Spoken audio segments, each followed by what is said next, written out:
Hello, everybody. Welcome back to my channel. Hope you're having a fantastic day today. We're going to be reacting to Necrit explaining to me everything that I missed in the Arcane 2 trailer. And I'm pretty sure I missed a lot because he made this into a 38-minute video. So yeah, let's go.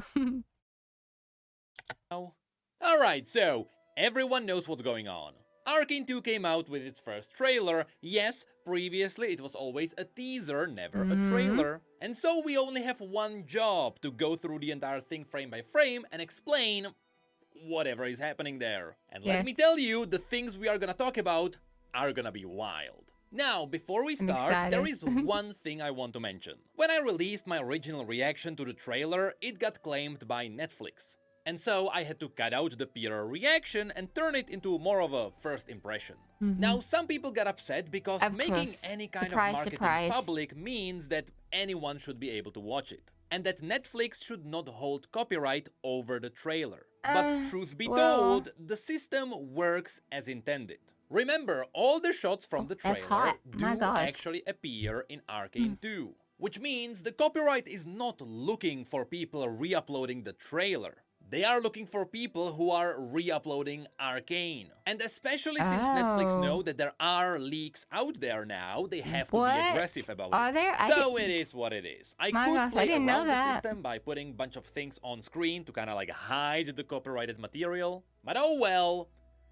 I would rather spend my time making an hour-long analysis. Nay, that will not be my legacy, we can go faster. So without further ado, here's the trailer for Arcane 2. It all begins with a quick recap of how Arcane 1 ended. It's just Jinx walking up with fish bones, launching the hextech-infused rocket from the rooftop of a former factory. Which, by the way, I now realize that was the place where the original Jinx incident happened. So, I didn't know that. That is the place where Jinx was born. And it shows us a quick recap with all the council members. Mainly, we can see Caitlyn's mother, Mel, and Jace. And while this scene is playing out, Vi is telling Caitlyn that she was right. Her sister was gone and there was only Jinx now. Which is exactly what Caitlyn told her. We have heard that line in a previous teaser. And as Vi is saying this, we can see that she already has the Warden uniform. But more importantly, she is wearing Clagger's goggles, which is interesting. As far as we know, up until this moment, Jinx is the one who had these goggles because she was using them for the Clagger doll. Although those were obviously broken. So maybe these are just the same kind of goggles, but they are new. Anyway, the point is, this is the first time we see Vi with a design that is very close to what we can see in League of Legends. Then we get a quick shot of Caitlyn. Not much to mention here, besides the fact that she is slowly getting into her sheriff outfit. The new wanted poster of Jinx then reveals that after the destruction of the council, Jinx is indeed a wanted criminal now.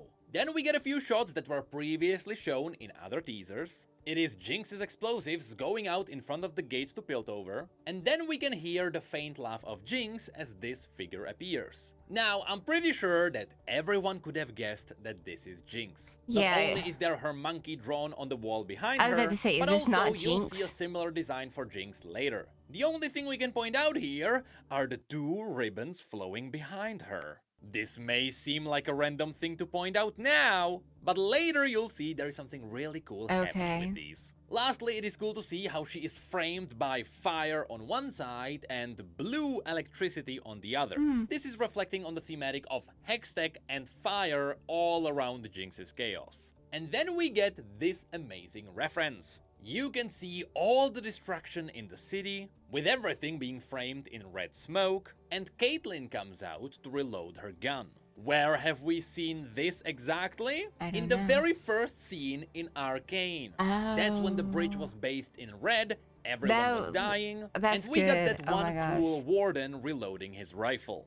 This is referencing how Caitlyn now became the oppressor Vi and Jinx always fought against. I have to be honest, this is so good. But of course, as you may know, Vi may be leaning towards the rebellious side. And the first hint of this is her nose being broken with a patch trying to fix it, and the faint shadows underneath her eyes. Which is followed by Vi's training montage, her black hair, where she is training to fight in arena, likely for money, and to vent. And here you can see that she also dyed her. I think they just released another trailer not too long ago about Vi and going through that black hair stage, and I haven't watched that yet either, so I need to watch that one. Hair black. But because this is likely in between the fights in the arena, the black is also fading away, so some of the pink is coming out. Honestly, I kinda believe that all of this is gonna be a separate persona. You know, it's like taking on a WWE character. And we'll see more of that later. Then maybe she's going undercover for some reason. Maybe. See Vi preparing her gauntlets. That'd be interesting. But here, once again, she even has a black jacket. After this, we go back to the original shot that revealed Caitlyn's squad, and I am pretty sure the trailer showed this to us to give us a reference of where Vi is starting from in Season 2. She starts as a good guy, or at least a subjective She good doesn't guy. look angry at all. Like, she looks really sad there.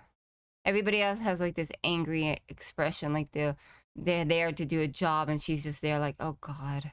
No broken noses and no shadows underneath her eyes. And interestingly enough, no Clagger goggles either. And then it goes back to the training montage where Vi just screams, likely trying to reflect on where she was before she got here. And then we get some quick framing of the Hex Gate. This is the relay that has the power of quickly transporting Zeppelins around Runeterra. And I do believe there is a good reason why this Hex Gate is the focus point of the story here. Again, it will come up in a moment. After this, we can see Caitlyn standing above the city in her sheriff outfit. This is very carefully framed so that Caitlyn would have a sense of authority over the city. And here you may notice a new red building. I wonder what that is. It will also come up later. And then it goes to Ambessa in her counselor outfit, who is saying that to bring the city together, they have to declare martial law. Now, if you don't know what that is, martial law is a temporary ruling of military to put a country back in order. And so it really doesn't work. Basically wants to storm Piltover and Zone and make everyone sit down. Also, because Ambessa is a counselor here, it is extremely likely that Mel is either dead or she was injured badly enough that she can't fulfill her role anymore. I'm hoping she's not dead. Especially for Noxus, this would be a very normal thing. Now here, she is talking to someone in an orange coat. The context would suggest that she is talking to Caitlyn, because Caitlyn would be in charge of the military.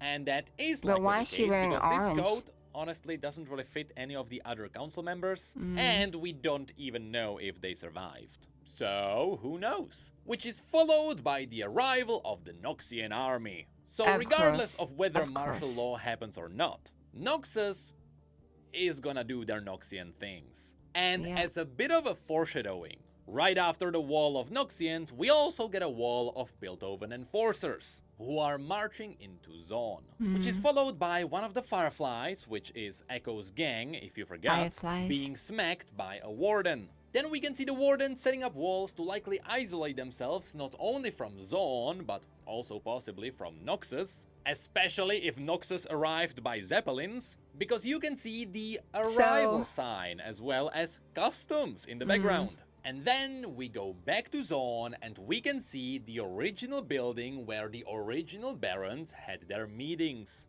This is the original building where Silco essentially gassed everyone into obedience. And you can see the building has the 5 sigils on it, one for each Baron, with the Eye of Zone representing Silco. Then we go back to Sevika. This is a scene that was shown in the previous teaser, and it's one where she saves Jinx using Jinx's own gun. This is simply because, despite Sevika not really liking Jinx based on previous encounters, she is still the enemy of her enemy. Jinx is also against Piltover, and they were both loyal to Silco. The interesting thing to point out here is that I'm pretty sure Sevika is going to keep the gun. And you'll see why later too. Which is when a bit of a jump scare happens. Sevika has new hair. Oh my gosh. I don't know what that really means. But more importantly, she is talking to someone who has I don't know if I like that on her. I mean, I guess it looks cool. the chance to rally the people of Undercity. From context, she definitely suggests that she is talking to Jinx. It would make sense given what... Does everybody in this get a new hairstyle? I just realized because Vi gets that black hairstyle. Does Jinx? I I'm pretty sure she does, like, get a purple strip or something, I think I remember seeing. Not happened to her. But remember, it is Fortiche, so take nothing for granted. I wouldn't be surprised if this was yet another misdirection and she ended up talking to Victor. You'll see later that he can be an icon too. Anyway, as we get these cool shots of Jinx, a whole new thing just oh wait, unlocked. what are they called? That's her group of people. I read about this. Oh my gosh. They're the Inks, right? The Inks. It seems like Riot decided to pay attention to all the things that are happening with League's IP, and they are making the Inks. Inks, yeah, that's right. Now, I like this. Most of I like you this idea. will not know about this. But the Inks is a group of fanatics who follow in Jinx's chaos. Oh, neat. Scudder Bomber, Inks Defender, Grunt. They look really cool. Very colorful. Looks like a Pokemon bad guy, though. To them, Jinx is an icon. And they were first revealed in the Convergence game. Team Inks. So it seems like Arcane 2 will show us how this group came to be. That's cool. Here we can also point out how bright pink her eyes really are. Obviously, it is an artistic decision to frame the blue of Powder against the pink of Jinx. But interestingly enough, Jinx's eyes are only bright pink during strong emotions. Usually they are only faintly pink, if not grey. And that's because it's all dictated on when Shimmer decides to kick in. Anyway, then we get this Jinx painted as a symbol. This is cool for numerous reasons. I love that. First of all, Vander's right there behind her. It is spilled over, buried in colors. Of course, you will see this happen later. Then you can see the doves, which are technically a symbol of freedom for Zaun. Because back in the ancient days, the ancient Zaun worshipped Janna, the spirit of wind. See, I remember names. Of course, had Zephyr, which is the white bird you might recognize from League. And then, of course, there is the fun fact that here you can see Jinx standing in the pose as if she was holding the blue torch as she did in Arcane 1. Also, Vander is behind her. This is awesome because to the people of Zaun, Vander was always kind of a godfather, especially during the days of him being in charge of the last drop. So people believe that Jinx is following in his example. What people don't realize is that she is technically taking the spot of Silco here. So instead of Silco and Vander, it is Jinx and Vander. But of course, while Jinx is the modern replacement for Silco, Vi is the modern replacement for Vander. I mean, she even got his original gloves. Which is why it is so cool to see Vi here in her rebellious outfit. Not only does it tell us that Vi should be up there as an example instead of Vander, but also it is an amazing contrast to how Jinx became a symbol. I wonder how she gets there. And Vi is... Because she starts out as one of those cops, and now look at her. She's like in a rebellious stage. I wonder if she gets fired or something. Or just something bad happens when she goes against... Maybe. I don't know. Very curious to see how this plays out. All while their roles should be reversed. But that is still not where the Easter eggs end here. Because all of this is also a reference to a scene from Arcane 1. It's the one where Vi is standing... Oh, that's sad.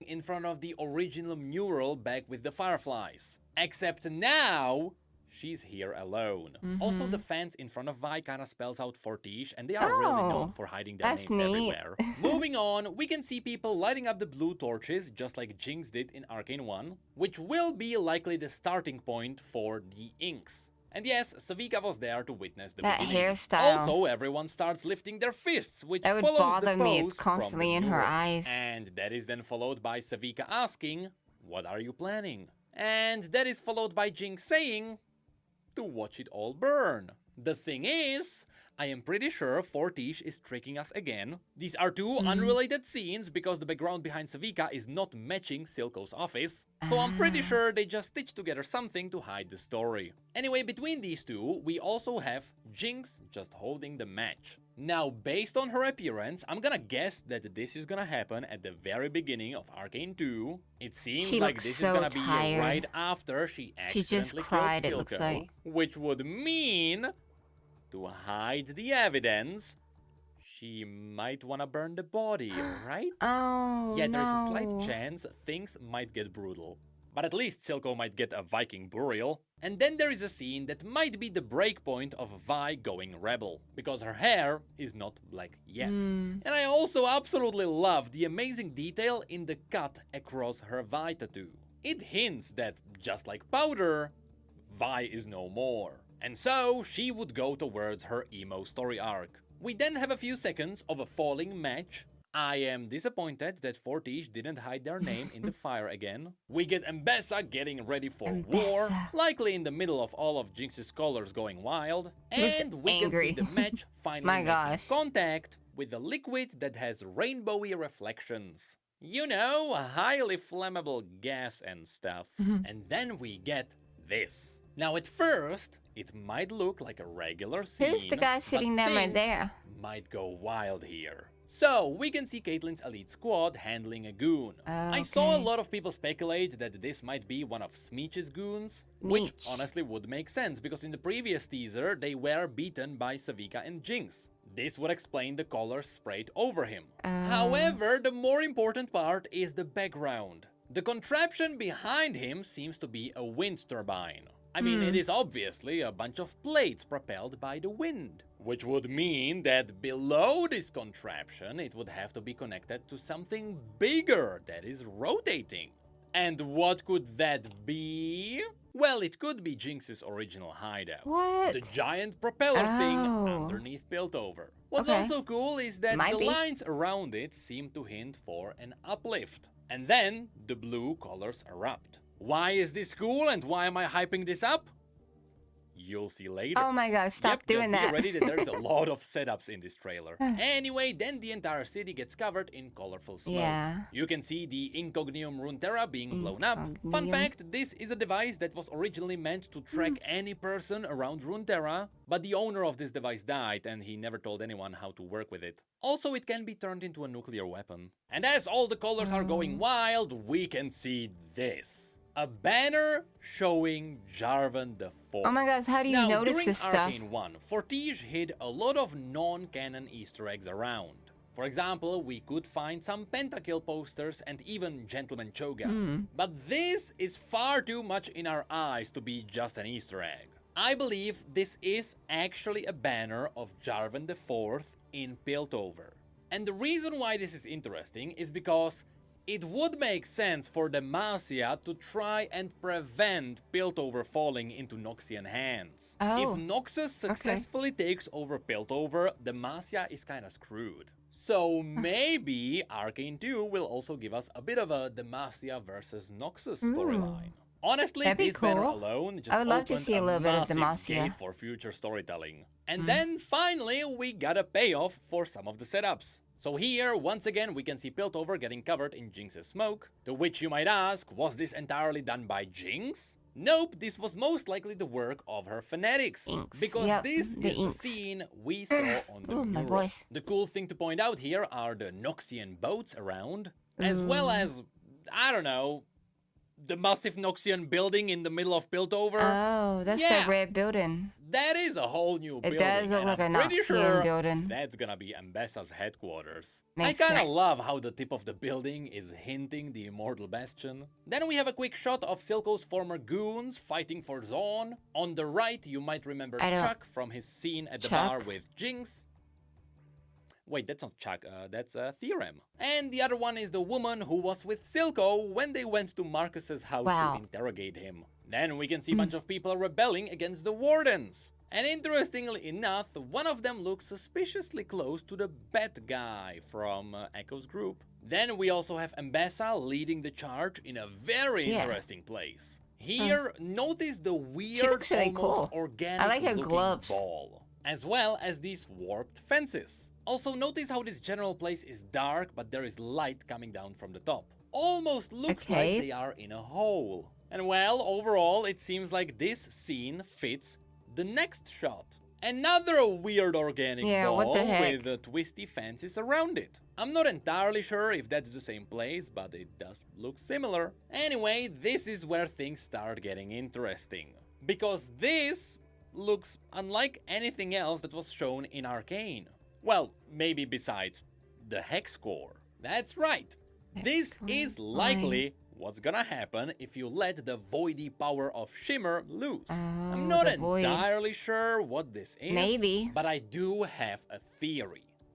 This might be a fallen hex gate. If you look at the structure it does look in like general, it. you have the ball in the middle with the two wings What happened around to it? To which you might argue, well, this one looks different though. To which I'd like to correct you, that is exactly what the void does. Anything it touches, it melts it, it deforms it, it makes metal look organic. Just like this. It looks to drive the point like further, somebody look at painted these it. images of the void around Icathia. It is organic structures with hints of gold, very similar to this. And interestingly enough, the reason why I do believe that this is a fallen hexgate is that besides just a similar appearance, I am pretty sure these are crashed zeppelins all around it. So it seems like someone took down the hexgate, possibly someone who didn't appreciate Noxus invading Piltover, and then some crazy experiments happened with it. This then continues with a quick shot of Singed,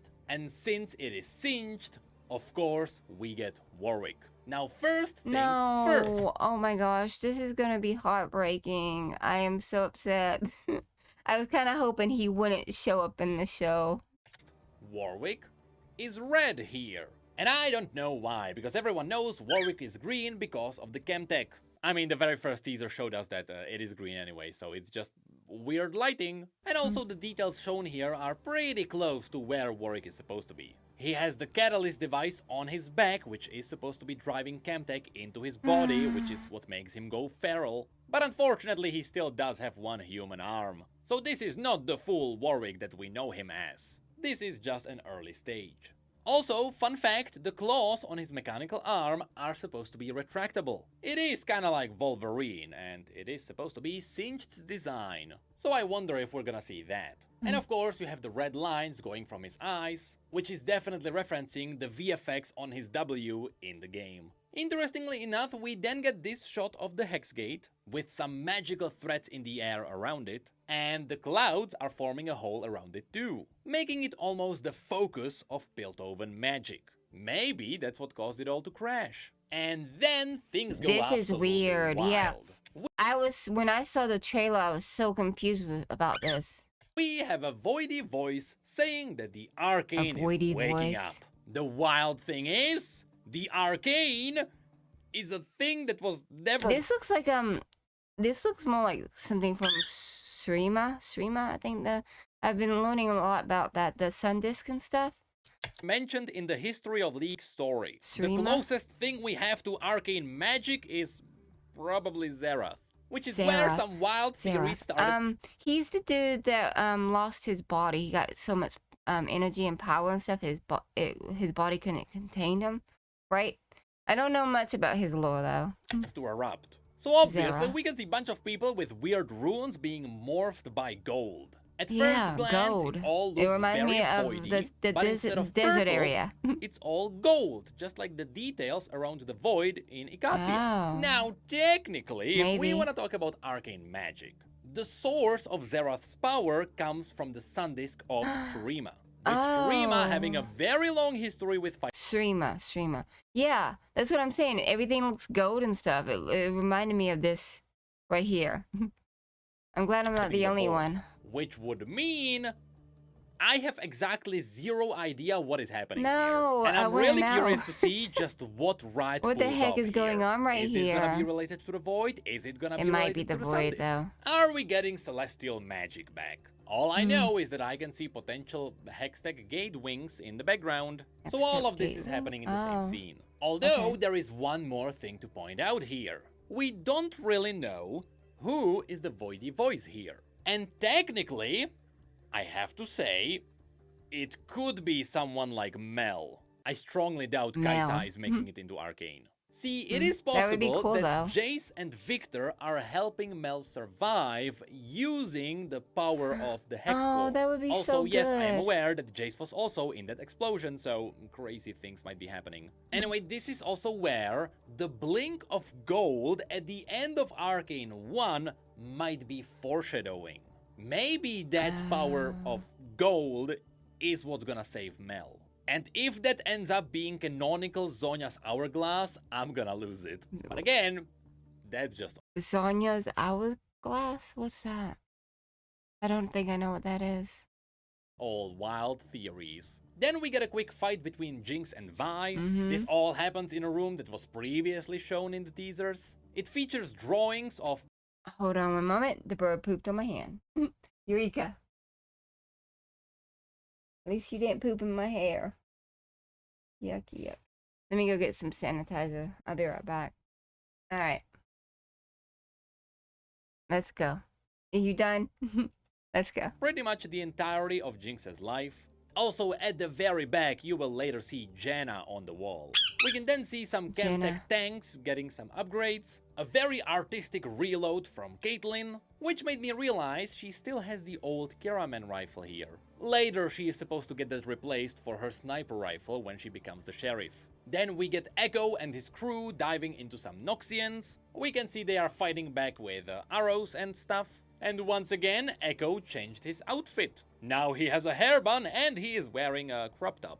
Not to mention, he is wearing his old mask on his knee, which is a reference to the kneecap he has in League. Oh, cool. Also, he is covered in Jinx's paint, and I wonder if that is teasing their encounter. And once Echo gets down, you can see that the Noxians were holding back the Wardens. Also, one of the Noxians seems to be really chunky. Everyone's fighting everyone. That is Scion or Urgot, though. Anyway, it means that in this case, the Zonites and Piltovans united against Noxus. And for a split of a second after that, we can see that Echo already built his Z-Drive, which is the device that allows him to go back 12 seconds in time.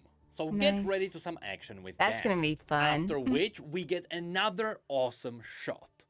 Jinx holding Zappy. Now, Zappy is the gun that everyone remembers from League of Legends, because that's the one that makes the electric trail. Which also may make you realize, yep, the gun she had before was just a gun. But now she finally got her Zappy. Which is also why I mentioned that Savika is likely to keep the old gun. That is, unless Zappy is just augmented version of the original gun. Here, you may also notice that because of Shimmer, her eyes are going pink again. Really but pink. Also, a lot of people pointed out that here, she might have a mechanical finger. Oh no. What happened? Huh. Yeah, it does look like it's mechanical. She lost a finger. I'll be honest, I am down for all kinds of bad things happening to our favorite characters. No, I don't want that. But that might be just a brace to hold the power of the gun. So yes, it looks mechanical, but I would say it is about 50-50 whether she actually lost her finger. You simply can't tell from these shots. Also, one more thing, if the crystal at the front of the gun is a hextech crystal, that's a chunky one. This gun likely has a kick. Then we go back to what seems to be Jace's lab. We can see whatever this explosion is, it is spreading around the same runes which we saw in Arcane 1 when they did their experiment. After which we get a suspiciously voidy glitchiness for a globe inside a globe. Now here, some people notice that the patterns on the walls look exactly like the patterns which were shown when they were doing close-ups of the hex gate. Which could mean this is likely the hex core going wild. And yes, explode. That might be all related to what happens with the hex gate. And when the core then blows up, which by the way, we can't even see what blew up, so that might be an entirely different scene, we can see Heimerdinger getting caught in the explosion. And for literally one frame, we can see that Yordles have bones. Which is kind of weird, because they are technically immortal magical Why would that be weird, though? Bones. Because but still, everything this needs looks bones. like a metal album cover. Please, Riot, put it on a shirt. Then we get a shot of Echo saying that every leap means leaving something behind. And as he says that, you can see the paint on his face wiping off. Which kind of foreshadows what happens next. Because here we have Echo with a clean cut in clean clothes, who likely seems to be working on I didn't even realize that was Echo. I wouldn't be surprised if he so dressed different. like this to get into Academy, where he could work in Jace's lab. And then there is a scene with what seems to be the hex core completely transformed. The chances are all of this seems to be used in the same experiment that keeps getting teased. And the reason why I'm saying this is because in the very last frame, you can see oh my Jace gosh. here. Yep, that is him. How do you notice in his that suit. stuff? And That's it crazy. is likely that he was there with Heimerdinger when things went wild. And you'll see why in a moment. After this, we can see the full emo version of Vi. I'll be honest, there is exactly 0% chance we are not getting this one as a skin in League of Legends. We already have the Vandal skin line, so this one fits right in. And I like the two-headed hound on her back. The two-headed, I didn't know what that was. And Vander, because Vander used to be known as the Hound of the Underground. And there is a quick clash between Savika and Caitlyn, which is interrupted by a rocket hitting a nearby building. In the aftermath, you can see that Savika has the chompy arm that was likely made by Jinx, and Caitlyn already has her new sniper rifle with the net launcher. We then also get Jinx in a seemingly similar scene, and then we have Caitlyn, who now has a hextech railgun. I'll be honest, this one is entirely new and I don't really have anything to add. Which is followed by Ambassa going wild on the front lines against the Wardens. This likely means that the martial law didn't go through. Surprise, and so surprise. Noxus is trying to take over Piltover using brute force. Also, I genuinely believe this is what Ambassa is gonna look like in the game. We know she's gonna be in the game, and this one looks cool. Also, she's not in the game be surprised if her counselor outfit was her launch skin. Then there is Vi saving a warden from an explosion, and I am pretty sure this is around the time Vi is gonna go rebel mode. Because you can see she already has the cut across her cheek, and she has the same burn on her face which she had earlier on. Then there is also this quick fishman from Caitlyn's squad, and you can see that they are holding back Noxian ships. So some of them will likely arrive using the river, which is where we get to the awesome part. Caitlyn looks up in the middle of all the chaos, and Jinx gets a new skin. So she does. There is no doubt Vi is getting her remember Vandal seeing skin, the purple in her and Jinx hair. is getting this. I like that. And that's because this is where a lot of things start paying off.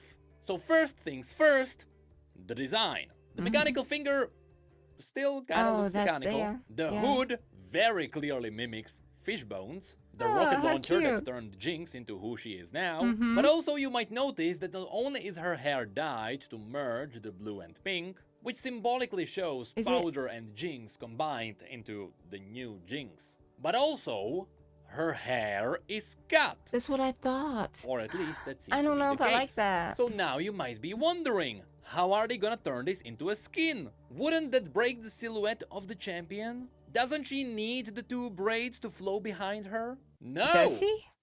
She has the two ribbons, remember? So this is a setup for a skin, I'm telling you. But it's pretty cool. I like it. Importantly, in this scene, you may notice that Jinx is standing in front of a wheel, making it seem I did not like notice she that. is I thought she was holding piloting a gun. This could be symbolic, hinting at the fact that Jinx finally something has under control, but there is likely a lot more behind this.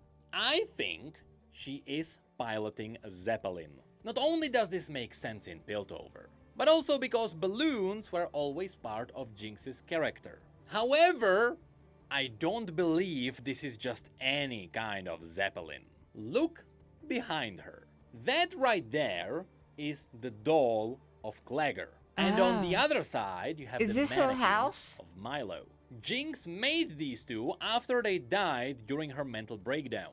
And you know where these two were up until now? In Jinx's hideout, which was the wind turbine, which seemed to be dragged up, and now it was turned into an airship. No. That's right. Here, Jinx is likely piloting her own base. That's crazy. And I find that incredibly badass. That's crazy. So, let's go into the finale of this. We have Vi after her rebel phase is over, because you can see the black is now fainting from her hair. Also, I'm pretty sure the Atlas gauntlets have new platings on them. She then goes up with Echo, which, by the way, in the corner there, you might be able to see the airship. And then as she charges her gauntlet, we get her hair. Flashbacks. Rise is back. We know it is Rise because of the finger tattoos. They are exactly the same as they were in Arcane 1. In fact, this scene mimics a scene from Arcane 1. There we saw him holding the world in his hand, and now the world turned into a voidy mess, foreshadowing the possible destruction of the world by the void or the runes or whatever. There's so many. Then there is the young girl, which is one of the fanatics. Like you can see that she's a big fan of Jinx because she even tried to replicate the cloud tattoo on her shoulder. Based on the setup, it obviously reflects the very first scene from Arcane, the one where Vi and Jinx lost her parents, and we saw young Jinx devastated in the middle of the chaos. Also, from the previous scene, this is where Caitlyn reflected as the cruel warden.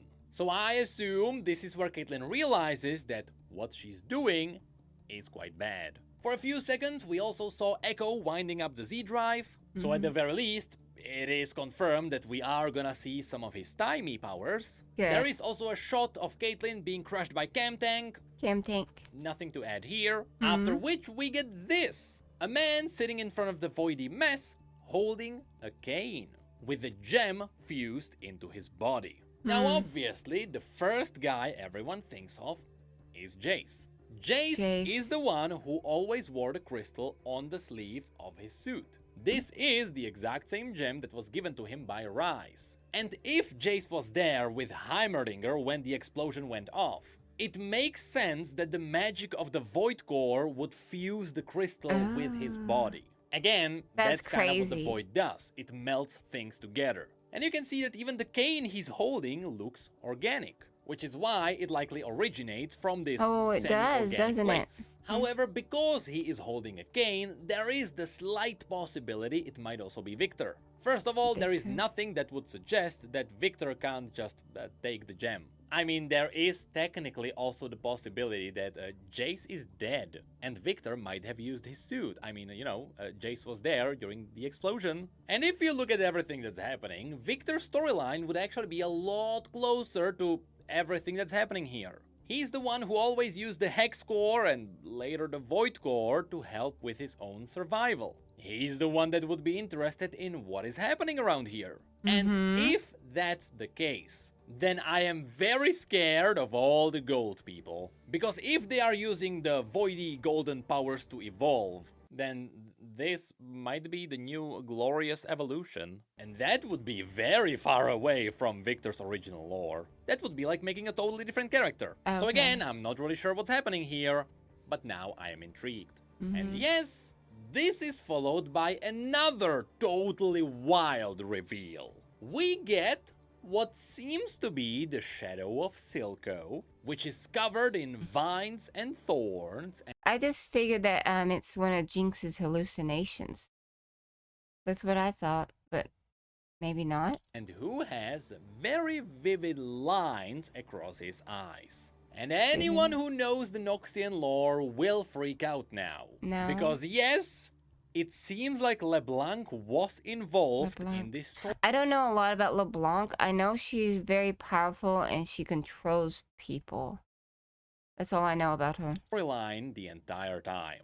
Now, in case you don't know, here is a super TLDR of who LeBlanc is. She is an incredibly powerful mage from Noxus, whose specialty is to manipulate people and trick their minds into doing specific things. So I was right. And she's doing this so she can essentially turn people into powerful living weapons. I mean, she literally kidnaps children with magical powers to train them into super weapons. Annie and Rel are two good examples. She did that to Annie? But she's also manipulating people so she can collect powerful artifacts. Now, why would she do that? She needs to raise a powerful army to fight Mordekaiser, a warlord who conquered the world and then just decided to... Was she the one that brought him back? ...become the god of death. In the past, LeBlanc took on the appearance of dead people to make up political relationships. She controls individuals to try and assassinate her opponents, and because she's operating from the shadows of Noxus, she is usually doing it all for the good of the Empire. Which means, in the case of Arcane, it is extremely likely that LeBlanc made Mbessa invade Piltover. Because Piltover is an incredibly important asset to Noxus, as well as her battle with Mordekaiser. Some people speculate that's why we got to see some of the creepy flashbacks in Arcane 1.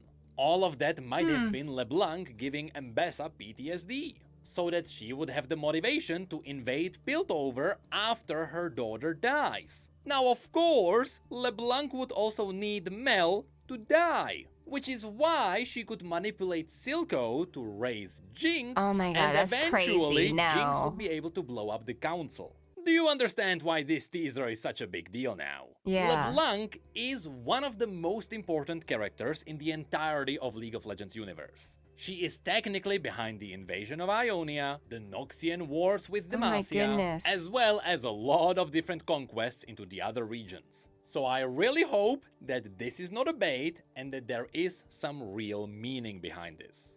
Also, I kind of forgot to mention that the reason why we believe that this is LeBlanc is because LeBlanc is from a cult known as the Black Rose. That's why you can see all the vines with the thorns on it. And also LeBlanc is kind of known for those lines across her eyes. I am pretty sure there is not another champion that fits this. Oh my so God, well. that's crazy. Maybe besides the fact that there was technically one story where Nocturne was in Piltover.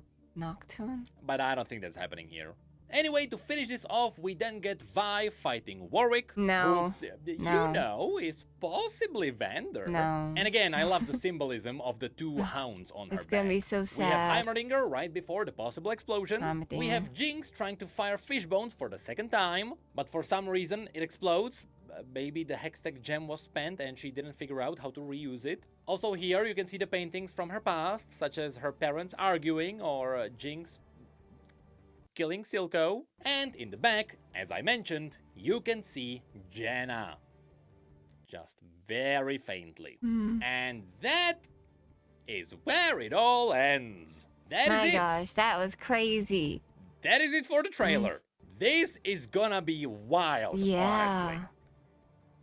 And I don't even know how long this video is gonna be. I mean, normal episode is what, like 45 minutes long? This was 2 minutes of a trailer, and it was turned into... How did you do this? That's crazy. Oh, God. Just that you made a 2-minute trailer into a 38-minute video. But there was so much detail in there that he caught on to. That's wild. I hope some of the stuff is that he said is correct. I hope that if it's correct and this happens the way he thinks it's gonna happen, it's going to be an awesome season. I can't wait. Alright guys, so that was my reaction to a Necrit explaining to me everything that I missed in Arcane Season 2 trailer, and I missed a lot. Let me know what you thought about it in the comments below, and if you're new, please like, subscribe, and the bell for notification. Thank you all so much for watching. You have a good day or night. Bye-bye.